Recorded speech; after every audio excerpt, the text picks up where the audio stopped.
Hello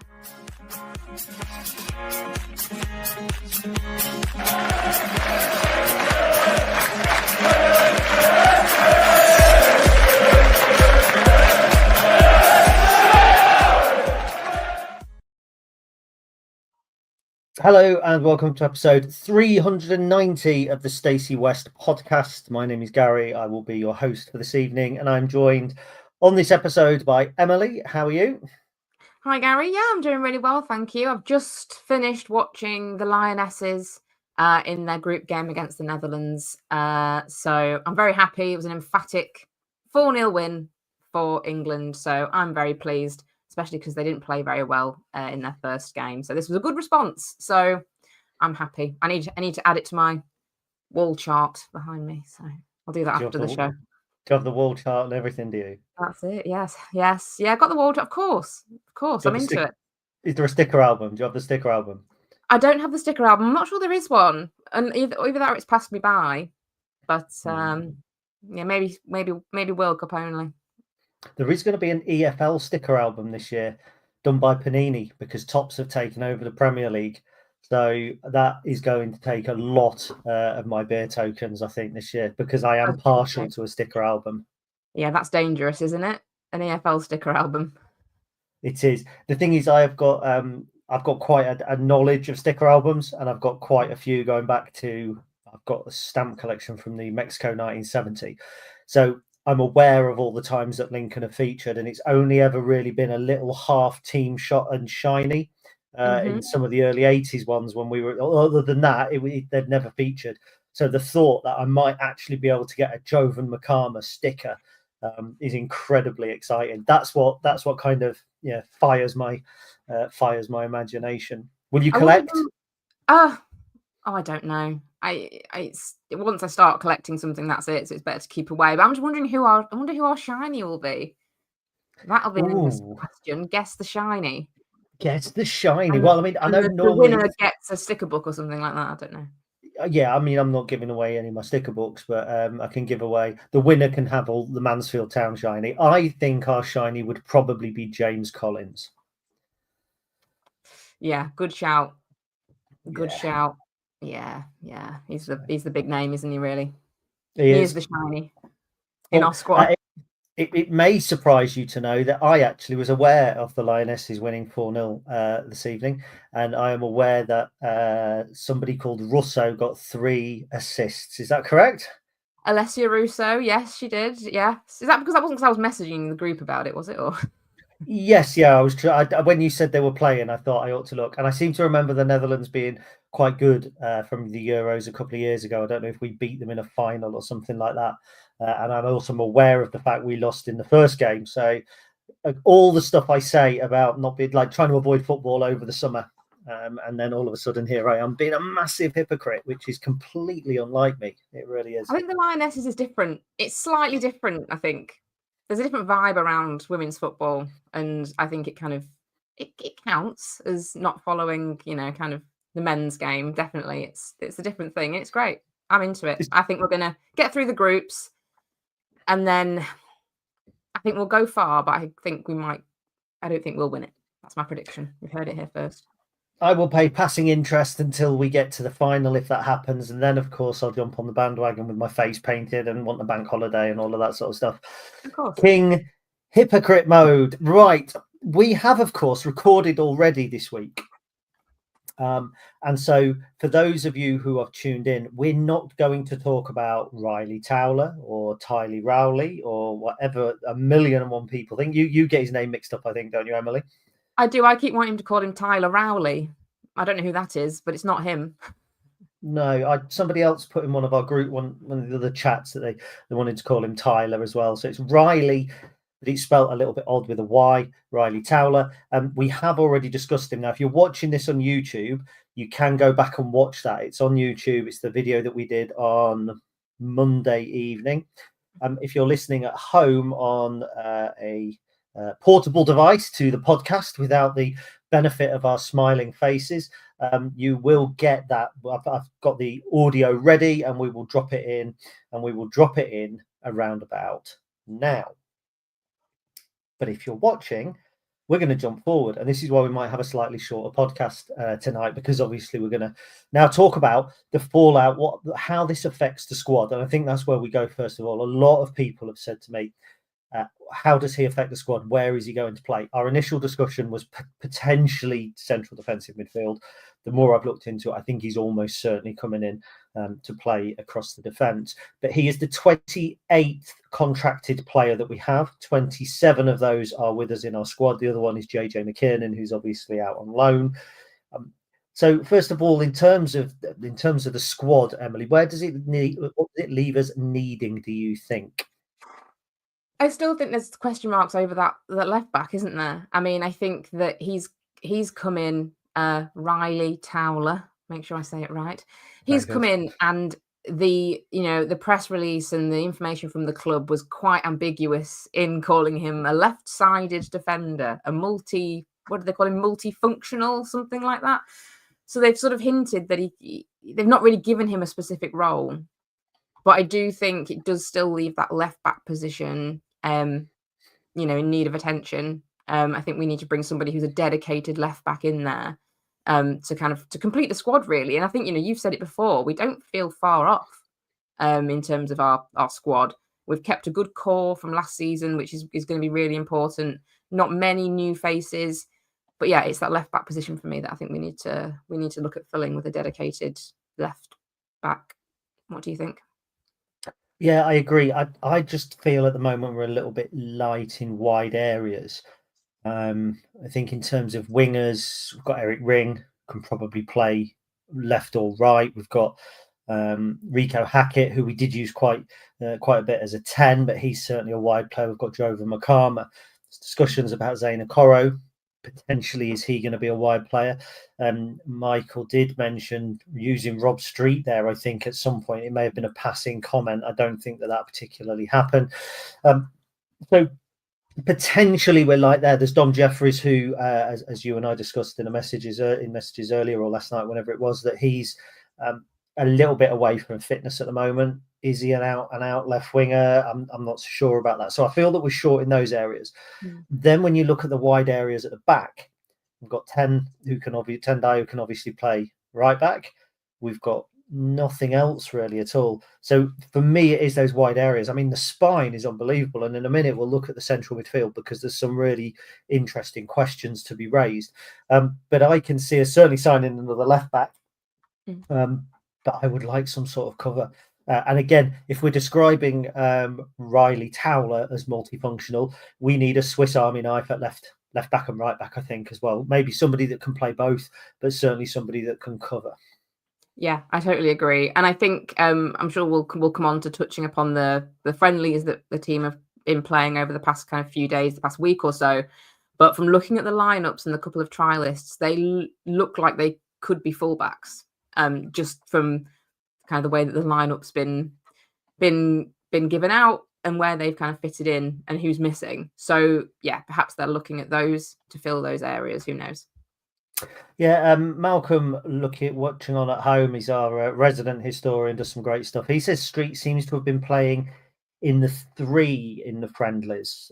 So whether that's on the right or the left wing, I mean, is it wingers as such? I mean, Anthony Scully used to play out there, but would always cut in and was somebody that could cut in and curl in from the edge. Is that something that we've seen very little of Street, but something that seems feasible to you? It's hard to say, isn't it? Because we haven't seen him. I think even kind of the debate about does he come in to the squad and kind of usurp players that were at Lincoln City last season, the likes of Freddie Draper, people like that. It's hard to say. It's hard to say because he tore it up at Doncaster, but the step up is still a question mark. So, and that's very on the fence, I know, but I think it does remain to be seen. And Michael Scabal is clearly trying out lots of different options, and that's what preseason's for. It is for trying things out, players in different positions, partnerships between different players. How does that all come together? And yeah, so that we're ready for when the season comes. We hopefully know what our best 11 is. I think that was a bit of a criticism that was sort of leveled at the club maybe last year, was we didn't know what our best 11 was and it changed too regularly. So hopefully, having a good pre-season with the majority of the squad still in place, especially from last season, we'll be able to kind of have our preferred 11 and know who that is from the get-go. Yeah, we're going to kind of do a mashup, I think. And I'm sorry, I know you're somebody that likes to be very organised and have things very structured, but I'm actually going to jump over to the friendlies and then we're going to jump back to them again, because I think the friendlies do give us a little bit of a hint. And as you mentioned, trialists, so the first half against Leicester under 21s, it was Wickens, Jackson and Bradley, and then there was trialists on either side, so obviously right back and left back. Interesting then, Bayliss and Hamilton, the two midfield positions, Makama, Hackett and Okoro, and that's almost putting Hackett in the 10. So Makama and Zane potentially as the wide players with Fred up top. Then in the second half of that game, Dariqua, Monsma, Parks and the trialist, the Grandals and Arahan, Street, Moylan and Ring. So that's really got Street on the right or the left with Jack Moylan playing in the 10, hasn't it? So it kind of goes against a little bit of almost of what I'm saying and what we would come to expect. Yeah, I think it does. But, I think it's all open for interpretation at this stage, isn't it? I think there's glints of things you can take from friendlies, but we can't take a lot from it. It was a behind closed doors game, so we haven't seen it. We can only go off kind of reading, what it looks like on paper, which may not necessarily how it was in play, and how the team performed in those different positions. So there could be, you see it in games a lot, don't you? People switching sides and all that could have been happening in game, and we wouldn't know. But yeah, I think it's interesting. It just gets me excited as soon as the preseason stuff starts. It does just get me excited for next season. Of course, it could be 4-4-2. So it could be Okoro and Draper up top, and it could be Collins and Street up top. We just do not know. Now, of the 27 in the squad, I've got 5 earmarked for loans. Charlie Parks, Jamie Pardington, Bolo Okawoi, Michael or MJ Kamson Kamara, and Oshin Gallagher.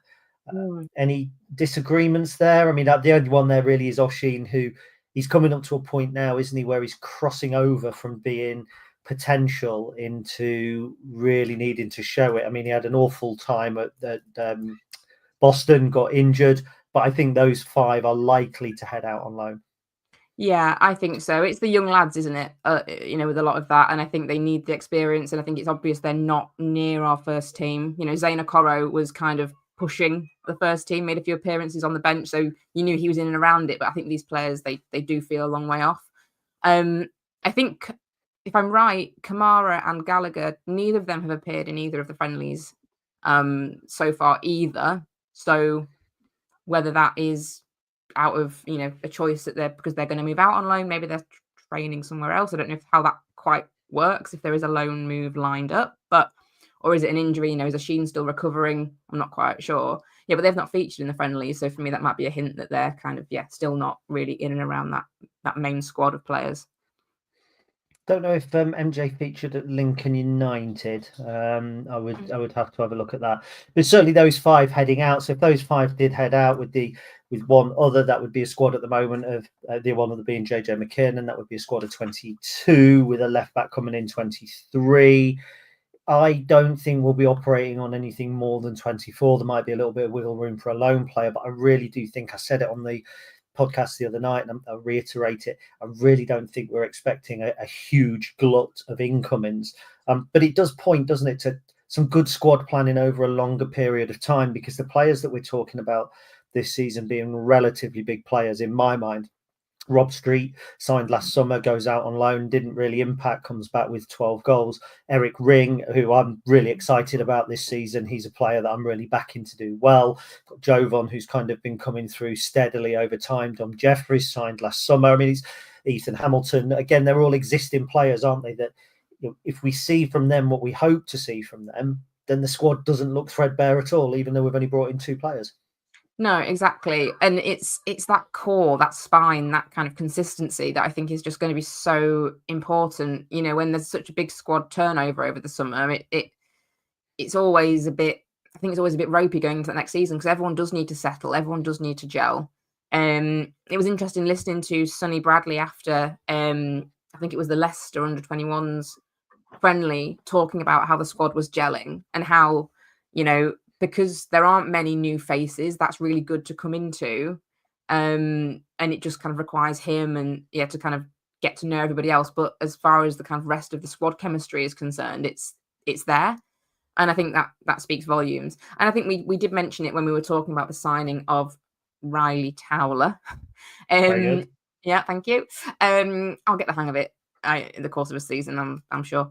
In that it's obvious that there is such long-term planning at the club for the squad. That kind of succession planning is happening behind the scenes before we even know it. It was mentioned in that press release that he's a player we've been tracking for a while.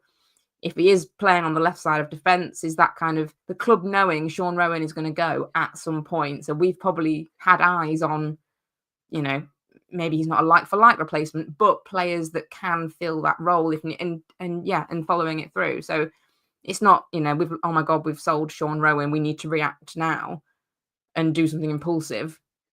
The plan's probably been in place for a long, long time in terms of that succession. So I think that just bodes well, doesn't it? That just, for me, it just speaks again to the club doing things the right way and how, we are recognised for that as a club. And it just really demonstrates that to me, really. It does. Now we're talking about the wide areas, the one area that there could be concern. And I love a winger. There's all sorts of positions that I have a little fondness for, but the two are wingers and holding midfielders.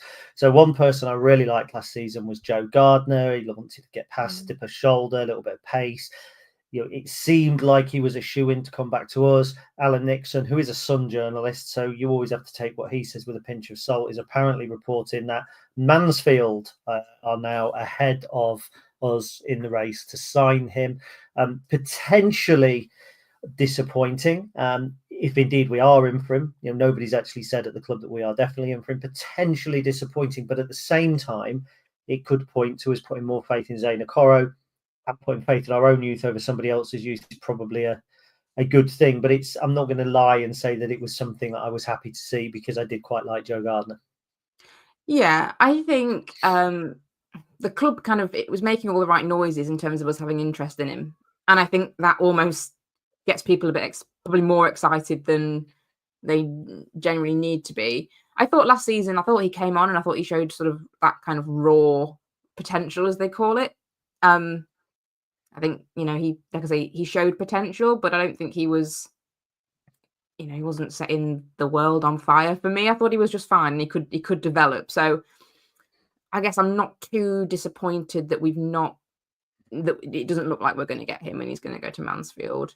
I suppose it's marginally closer to where he lives. I know he lives local to Nottingham, so it's slightly closer to him than Lincoln is, and maybe that is a factor. But also it's the question of, I think definitely I'd like to see us invest our time in Zayn and our own players. If there's an option to do that, I think we absolutely should.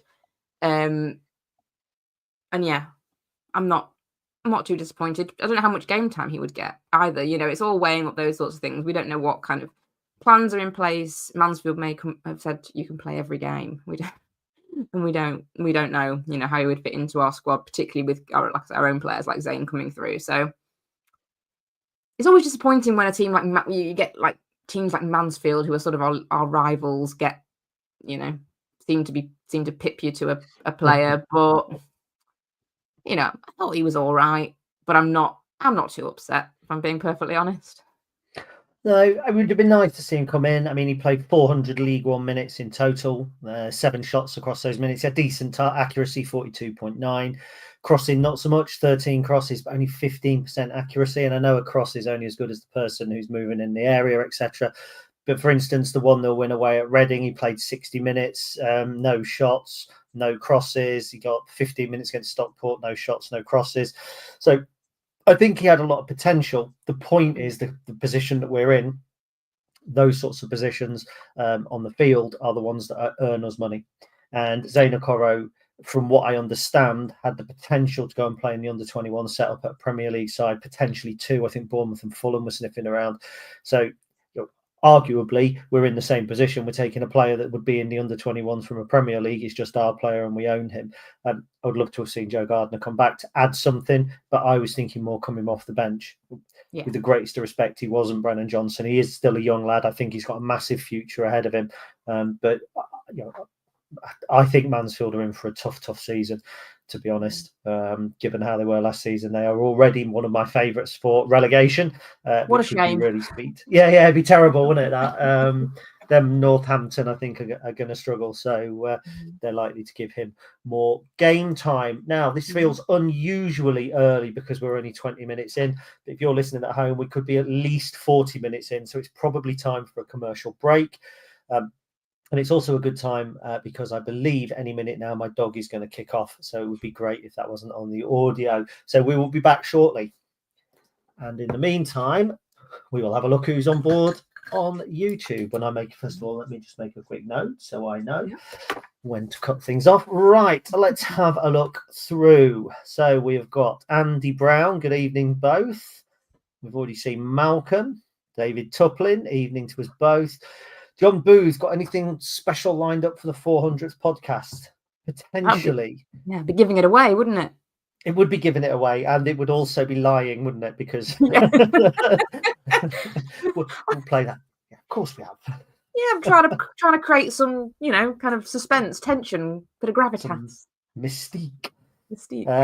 Harry, evening. Oh, Jacob, a long-time listener. How you doing, mate? Good evening, Gary Hutchison and Emily. What is your feeling on the new player, Ryley? We've got another video on that, Jacob. If you pop back on YouTube, you can have a look at that.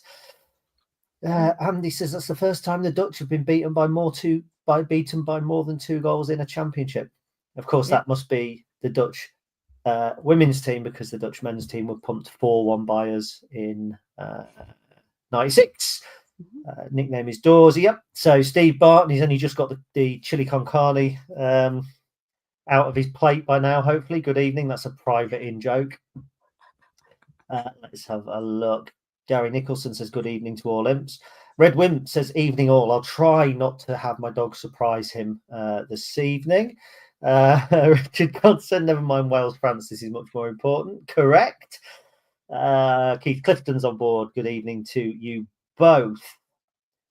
Richard Godson says Zane played in the first half against Lincoln United, looked a bit out of it. Perhaps he might have fared better had he come on in the second when the young imps really asserted themselves.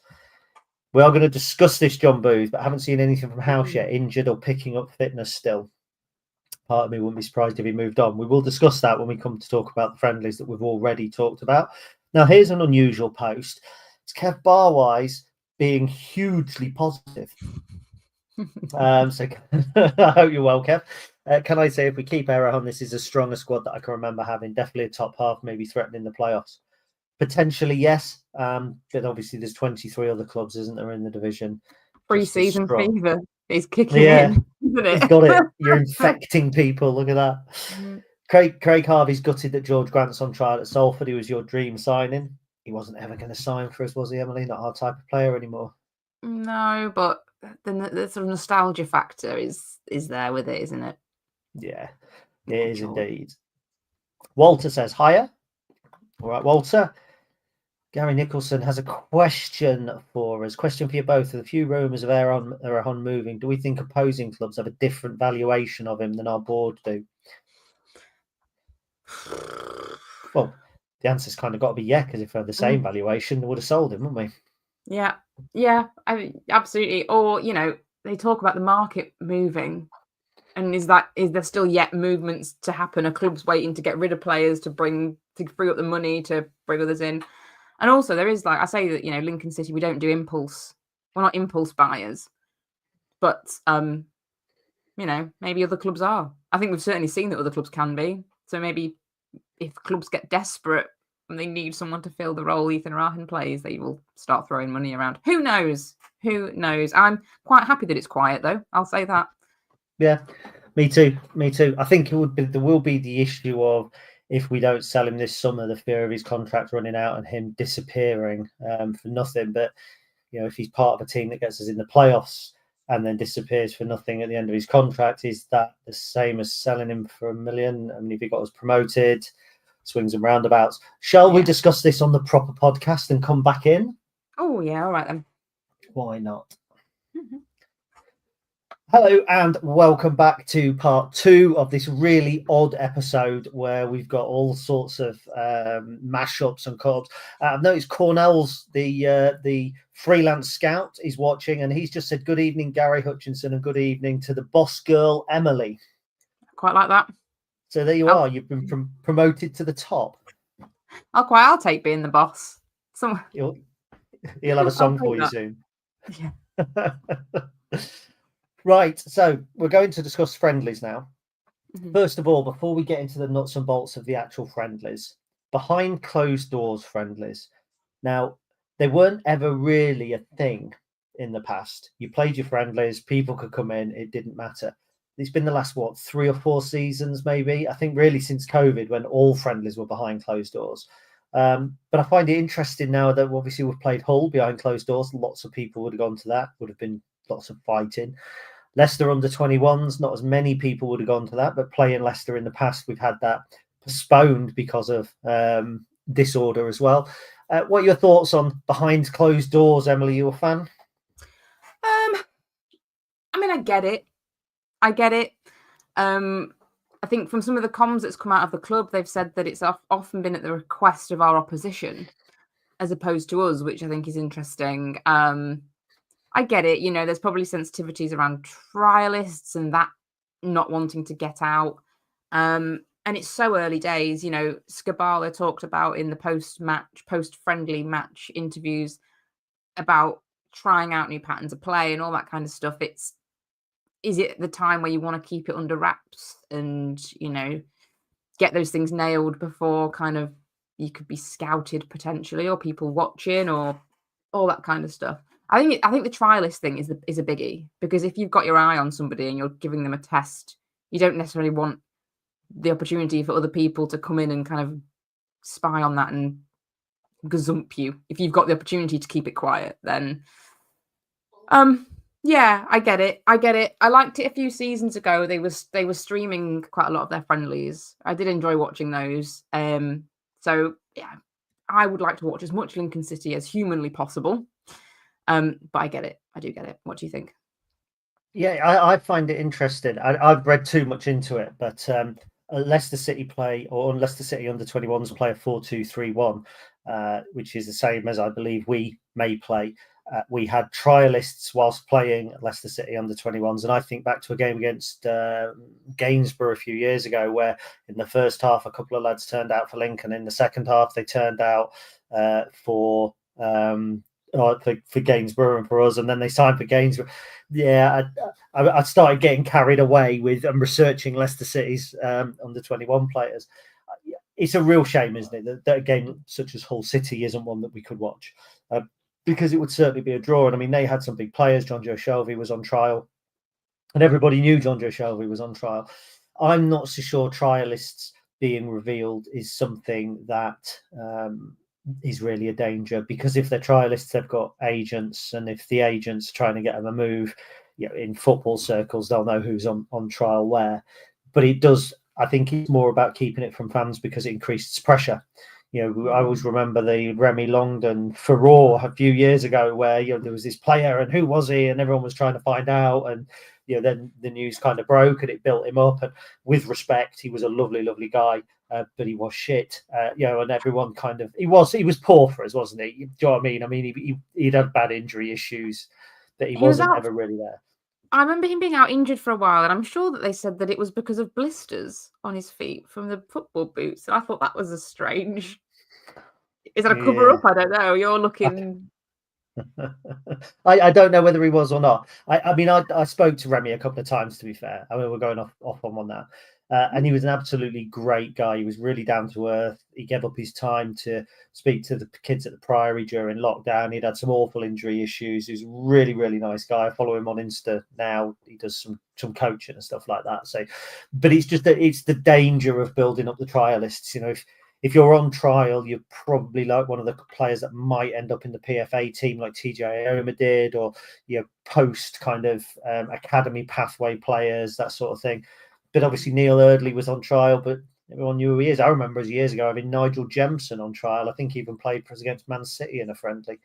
So Yeah, and according to Yeah. Malcolm, in 1967, we had a player on trial called Trail. Nice. Yeah, I like that. Yeah. not a lot we can say to that. I So, do like it. There's always jokes about when trialists are listed in a preseason game, and it's sort of the 1 to 11 is just trialist. Or there's always something about the trialist brothers are playing for Lincoln City or whatever. That amuses me. I do enjoy that. you enjoy that? I'm going to confess, I got bored of it. Oh, It's like every year it's the same thing. The trialist family must be proud. Like, oh, here we go again. Do you know what? It's like the Star Wars Day, May the 4th. Oh, honestly, every May the 4th. Oh, it's Star Wars Day. No, it's not. It's May the 4th. Do you know what I mean? Maybe I'm a stick in the mud, but honestly, it was funny the first time. Is that right? Yeah, I'll just mark May the 4th down in my diary and remember to message you. There are all sorts of other things like that, like the first time they're funny. It's like when things come online, isn't it, on Facebook, like where people are turning themselves into a Viking. Like the first one or two were all right, or people turning themselves into a action figure, and then like eventually Richard Godson says, lighten up, Gary. There we go. The public has spoken. They have. So let's get back on track. Friendlies. So we can discuss the Lincoln United friendly first. It was very much kind of the youngsters with Bowler was there, Zaina Coro was there. We had a trialist, Connor Brown, playing for us, who has been in our academy, left for Nottingham Forest, and has now been been released by them and came back and was on loan as well. I think the main thing to take from that friendly is it's the beginning of a link up with Lincoln United. There seems to be some suggestion that may include a link up with the women's team. Not sure what that looks like just yet. But I mean, it's probably needed in the city, isn't it? There was no intercity rival. It's not like Bristol City or Bristol Rovers. And I think it really helps us if we've got a competitive team elsewhere in the city to send youngsters to. Yeah, I totally agree. I think it's it's a nice partnership. It's one for the city. I think for me, I took a big interest in the kind of the women's side of it, and there's not a great deal of opportunity in Lincolnshire to play football as a girl or as a woman. But Lincoln United have a decent women's team, and Lincoln City's obviously they're building that squad up again. And they're going to be in competition for the same people. So that, for me, makes perfect sense. There's not a rivalry, between the two clubs, but there is competition at that level for players. So, yeah, I think it makes perfect sense. And it just has a nice feel to it for me, supporting one another. And, yeah, if we can get our young players into that squad, then that's great as well. See, I'm a big fan of those local friendlies. When I was a lad, back in black and white, we used to play for the Sid North Trophy at Horncastle, the first game of every pre-season. It was probably only 2 or 3 years, but when you're young, 2 or 3 years seems like years and years. And it was always like a Lincoln City 11 would turn up, and it was always the young lads.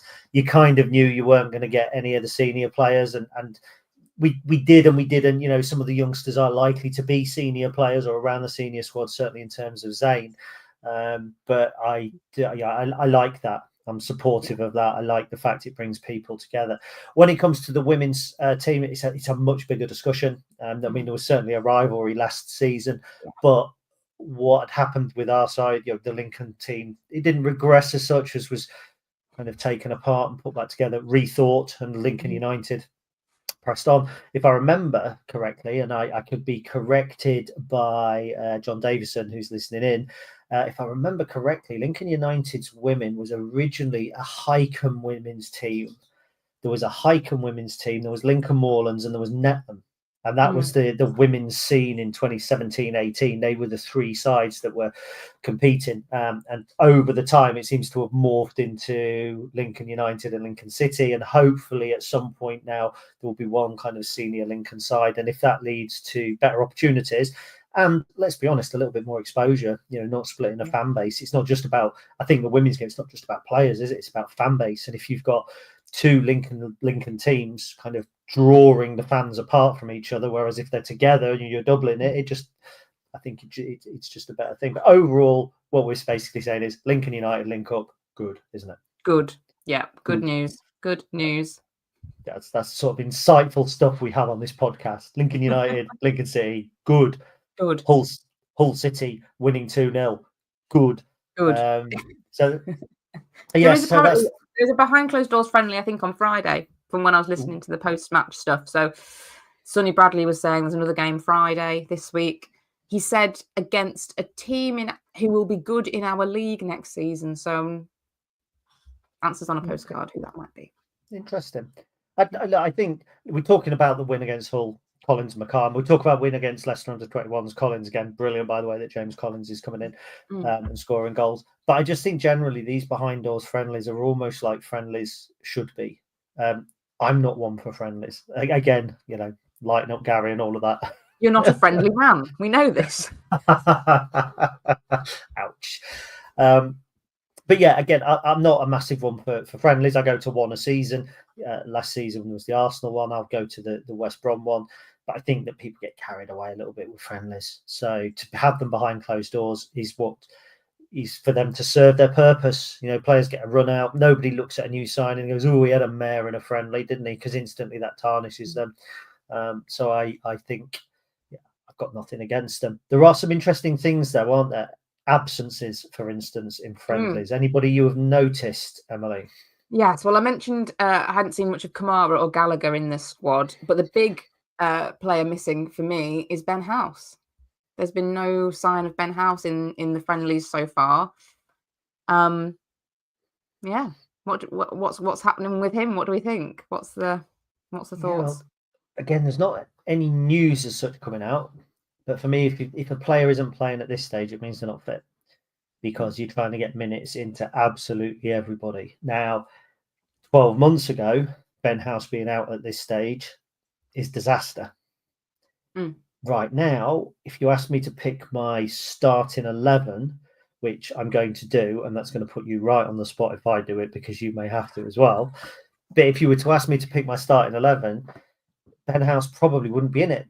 You'd be Wickens, Dariqua, Sonny Bradley, Tom Hamer, who has also, I think, been missing from the friendlies recently, and a potentially new left back. If it's not Hamer, it's probably Adam Jackson and Sonny Bradley, although that lacks a little bit of pace. So then is it Towler and Bradley? Hard to say because we've not seen them. Then for me, it's Arahan and Hamilton. And then across the three, probably Hackett, McCarmer and Bayliss with James Collins. And even if you would say, well, who's going to play instead of Collins? Probably would be Street instead of House. Who's going to play instead of Bayliss? Probably Moylan instead of House. I'm not writing him off, but I think that Ben House has gone from being a major part of our arsenal to a specialist weapon used against certain teams in certain situations. Yeah, I agree with that. And in terms of, my starting 11, I think it wouldn't be too different from yours. I think at the back, I would go Bradley and Hamer as well. And then the kind of question mark over the left back. And maybe I'd have Moylan starting is a difference from your 11. But yeah, I think Ben House, I think last season he was quite in and out, I think. And he really came into his own when we played against the big teams. He put in performances against Birmingham and, pressed and was kind of harrying. And he put a shift in then. But then I think in other games, he didn't see so much of him. So I think, you're right. He has kind of become a player that can do that thing when when we need to play like that against a certain opposition. He isn't that sort of first, one of the first names on the team sheet like he used to be. I think actually, and I can't remember if I was on the podcast at this point when I might have said this, or it might have been before that there was a point in the season where I sort of thought, actually, if he does go in the summer, it's not a massive loss. And then he put in those performances and you think, oh, right, okay, that is his role. He's played really well. But yeah, I'm completely with you on that. I assume the assumption's got to be that he's injured. He has appeared in one of the club have been putting out like fun little look at the team playing games, which I'm loving, by the way. And he's been involved in that. So he's in and around the training centre. He's not kind of, in a boot somewhere. As in a boot, as in like a cast on your leg, not in the boot of the car. But yeah, I think he's injured, and that again, that's a concern for me. I mean, we don't know the extent of it. We don't know what's going on. Assuming he is injured, he's quite injury prone, I would say. He's had a lot of injuries, and that just raises questions for me about whether we should be getting more out of him than we do because of his injuries. I think I think that's my kind of overarching take on it. And we don't know. Let's see. But if this is an injury that's going to impact him at the start of the season, I think, again, I'll be like, oh, here we go. Not again. That kind of a reaction, which isn't great. Yeah, I think he's a squad player now rather than a first-team player. I'm not saying he's not good enough to play in the first team. Malcolm said going on his performance against Stockport in the comments, he'd love to have house between Makama and Ring. And obviously Eric Ring's somebody that I said I've got massive hopes for, and then I didn't put him in my starting 11. Tom Hamer did play one half against Hull, but not against Leicester, so there could just be a precaution there. So, but again, you can read so much into friendlies, but none of it really matters until we get into things seriously. One of the questions that we've had, by the way, was from Cornell, who says, do you think Skubala will go with a back four or a back three? I think we answered this the other night, Emily, but I think we both thought back four. Pretty certain about that. We did, yeah. We think we said that's how Skubala likes to play, and he's got the ability to implement it properly. So yeah. There's more on that in the signing of I said Tyler again. Ryley Towler. More in that video. I used to have problems pronouncing the likes of Dan and Lundalu, but Ryley Towler. It's all of the Y's in the Christian name. There's too many Y's in the Christian name for it to be. So and look, I've been spelling Dom Jeffries wrong for 12 months and was called up on it. Yeah, because I've been telling everybody. Anyway, so as we near the end, sorry, go on. I was just going to say, just touching on the friendlies, just really briefly again, and it does link back into that injuries thing. In both of the post-match interviews that Skubala did, he reiterated over and over and over again, these games, the important thing about these games is we've come away with no injuries. All we want to do, we don't want to peak too soon. We don't want to pick up injuries. We want to manage minutes. It was sort of unusually mentioned, like, a lot. It felt over-egged. And I just wonder whether he's just, thinking about the Tyler Walker injury and stuff. Is he learning from that and just being like, that can't happen again? I don't know. It felt he mentioned it too much for it to be just a passing comment. So maybe it's on his mind. Who knows? Well, I mean, when you think back, Charles Vernon was excellent in pre-season and then picked up an injury in the last game, which I think was against Blackburn or Blackburn under 21s, and never really got going. You've got Bolton, who've just spent money on Sam Dolby from Wrexham, who's now out until mid-August. Sam Boakes has just gone to Gillingham. He's not going to be fit for the start of the season. And I think you see more and more players affected if they don't have a full pre-season and they're not fully fit as well. So, Rico didn't really get going until just before Christmas last season. Ethan Hamilton, probably by his own admission, didn't get going properly at all until maybe March time. So it can be really hard. So I think Michael's quite right, and that's why I like these behind closed doors friendlies, 45 minutes. Hopefully nobody going at people full leather. I mean, Grimsby had a friendly against Cleethorpes last week, and I can't remember the player, but they had a player stretch it off, and it was brutal. And it reminded me of we had a friendly against Lincoln Moorlands. I want to say it was in the year 2000, where they ended up fighting on the pitch, whether it was abandoned or something like that. You don't want friendlies like that. Do you know what I mean?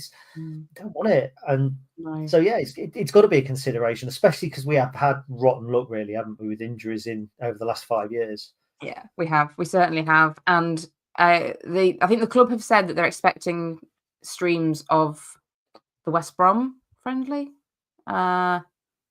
possibly Grimsby as well. So there will be a couple that we can watch, which will be nice. Yeah. Hopefully West Brom, because that's at Sinsel anyway, isn't it? Mm-hmm. So I am definitely going to that. I'm very, very excited because I don't think we've played West Brom in competitive competition since we played them in the Autoclass Windscreen Shield in the 90s and before that, before I was born. So that will be really... I might become, well, I think it'll take a little bit more than West Brom coming to Sincilbank to make me a friendly man. The last thing on our list is kit. So we were honoured to be able to do the home kit release. The away kit release was a little earlier in the week. We put a little short out, but it's worth us discussing. So for those who haven't seen it, it's kind of a nice dark blue. It's got fleur-de-lis design on it. It's the Lincolnshire flag, which is only 20 years old. So the Lincolnshire flag is actually younger than Charlie, but that's incorporated as well. I think it's got the most Lincolnshire sponsor ever in Anna Tate's. When Fee first moved here, she came back one night. She was working away Monday to Friday. She came back and walked in the door and she goes, "What the hell are Tate's?" I was like, "What do you mean?" She goes, "They've advertised them everywhere. Tate's, what are they?" And I had to explain that they were potatoes. So it's a Lincolnshire thing.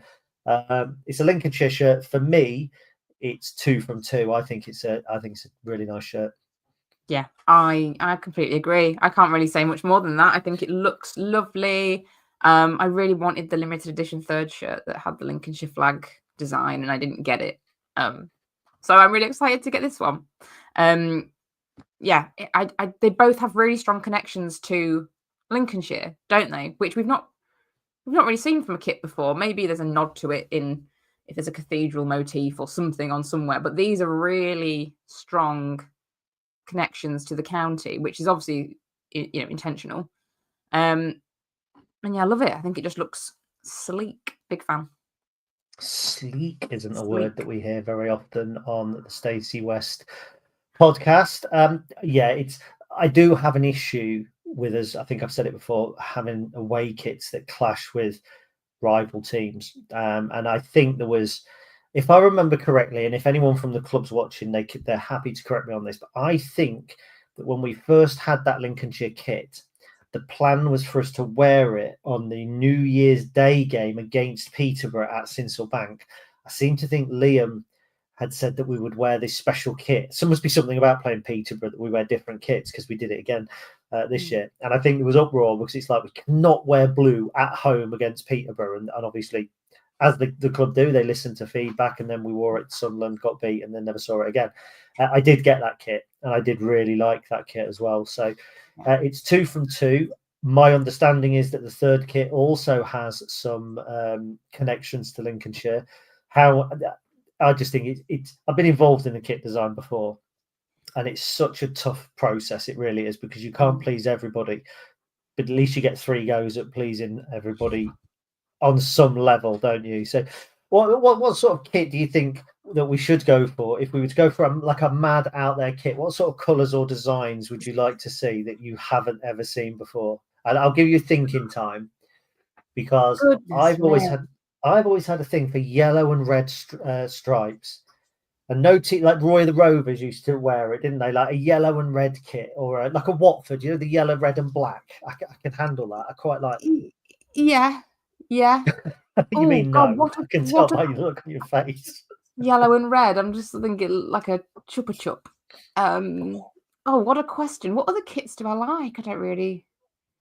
Do you remember the gold and blue one that the Ben Wright away kit? It was a 3rd kit. Yes. Gold. Yes, I do. Yeah, I didn't like that. We need to do an away kit tier list like we did with the home kits, don't we? Really, we need to get that on and get voting on. There's some stinkers. Yeah, I'm sure in the away kits. Yes, there are indeed. Yeah. Right. So I don't know how far in we are or not. 48 minutes with the other thing. It could be an hour and a half for those listening at home, and it's just been us waffling on and on. So there we go. Episode 390 of the Stacey West Podcast. A new sign-in, an away kit, some friendlies, not that you can watch them because they're behind closed doors, an assessment of the squad, all packed into somewhere between an hour and a half. Phenomenal stuff. We will be back next week. I'm not quite sure who is back next week. I'm pretty sure it's not me because I'm away.